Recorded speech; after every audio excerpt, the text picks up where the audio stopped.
kung ako nga ay bibili ng insurance at sabihin natin meron naman akong konting itabi, ano yung mga dapat hinahanap ko yung sa fine print? Okay. Pagdating kasi sa fine print, ano kasi yan kailangan talaga really specific yung fine print. Like for example, if you are looking to insure yourself with critical illness, ang hahanapin mo dyan is yung mga exclusions. So, for example, if meron kang hypertension and you wanted to get a critical illness insurance para kapag na-stroke ka, you might want to check kung excluded ba yung stroke dun sa magiging benefit mo. Kasi it depends And if you're looking to have your first policy, make sure mo din na huwag ka lang magpapasend ng quote sa insurance advisor. Make sure mo na makakapag-usap din kayo either face-to-face or online para at least ma-tailor fit niya yung life insurance based sa kailangan mo at sa situation mo.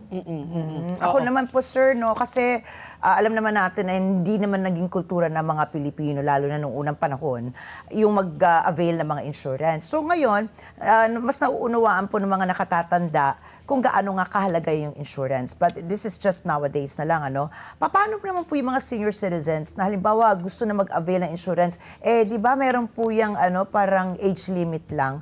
Wala po ba silang alternatibong paraan para halimbawa makahabol pa na makakuha po ng insurance? Kasi sila talaga yung mga nangangailangan ng insurance, kumbaga. Yeah.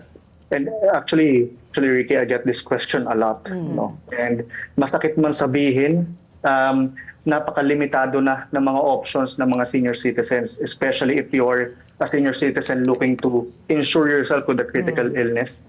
Kasi karamihan sa mga plans na may critical illness benefit, usually hindi na sila available for seniors age 70 and above. And if there are still available life insurance or critical illness insurance, mahal na yung coverage.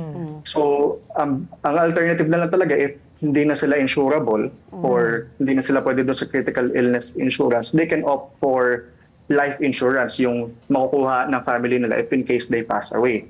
And actually, there are plans na guaranteed ang insurability, ibig sabihin, regardless of your current health status, may insure ka pa din. Yun nga lang, wala na siyang critical illness. So, kumbaga more on death benefit na lang siya.